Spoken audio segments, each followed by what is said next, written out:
23 मार्च 2000ला शासनाने आम्हाला शासनाचा दर्जा दिला आहे। तो दर्जा दिल्यानंतर शासनात विलीनीकरण करण्याच्या बाबतीत जो त्यांनी GR काढायला पाहिजे होता 16 पासूनचा तो दिलेला नाही।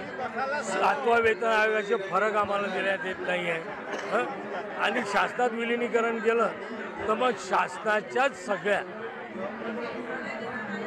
ज्या अधिकृत आहे शासनाप्रमाणे सर्व नियमावली लागू करून प्राधिकरणाच्या कर्मचाऱ्यांना वेतन भत्ते 7वा आयोग त्याच्या फरकाच्या रकमा त्याच्यानंतर 24 वर्षाची कालबद्ध पद हे सगळे शासनाच्या नियमाच्या अंतर्गतच आहे।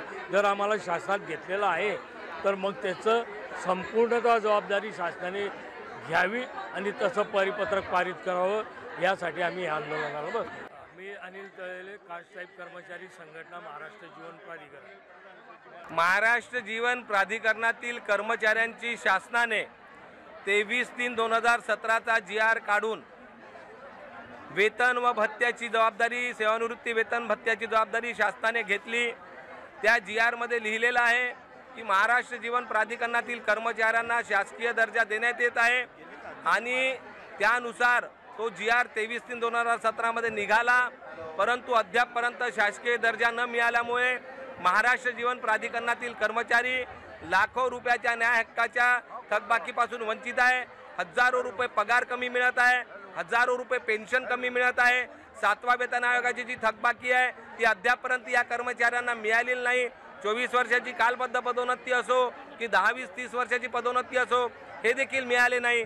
एकंदरीत शासनाने जो GR काढला आणि त्या GR मध्ये जे नमूद केलं की जीवन प्राधिकरणातील कर्मचाऱ्यांना शासकीय दर्जा देण्यात येत आहे त्याचं मुख्य कारण असं की महाराष्ट्र जीवन प्राधिकरण हे खातं पहिले शासनामध्ये होतं आणि शासनाने 1979 मध्ये बाहेर काढलं आणि बाहेर काढून जलनिस्सारण मंडळ तयार केलं, नंतर जीवन प्राधिकरण तयार केलं आणि वेगवेगळ्या पद्धतीने या खात्याचं अधोगती केली। आर्थिक स्तोत्र या खात्याचं हटवून टाकलं, त्यामुळे कर्मचाऱ्यांचं पगार सेवानिवृत्ती वेतन यावर खूप मोठ्या प्रमाणामध्ये प्रश्नचिन्ह निर्माण झाले आणि शासनाच्या हे जेव्हा लक्षात आलं तेव्हा शासनाने 23/3/2017चा GR काढून या कर्मचाऱ्यांची वेतन व सेवानिवृत्ती वेतनाची जबाबदारी घेतली।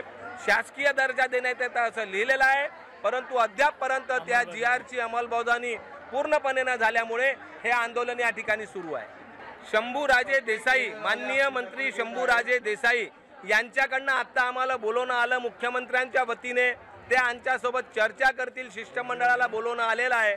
आता शिष्टमंडळ त्या ठिकाणी निर्णय घेईल की आम्ही त्या ठिकाणी जायचं की नाही जायचं। ग्लोबल लाईव्हला मुलाखत देताना मला आनंद होतोय की महाराष्ट्र जीवन प्राधिकरणच्या जी रिटायर कर्मचारी सर्व आहेत त्या कर्मचाऱ्यांच्या ज्या मागण्या आहेत त्या मागण्याच्या संदर्भात उपोषण इथं घेतलेलं आहे। त्या उपोषणाला पाठिंबा देण्यासाठी मी या ठिकाणी आवर्जून उपस्थित राहिलेलो आहे। त्याचं कारण महाराष्ट्र जीवन प्राधिकरणची ज्यावेळेला स्थापना झाली त्यावेळेला त्याचा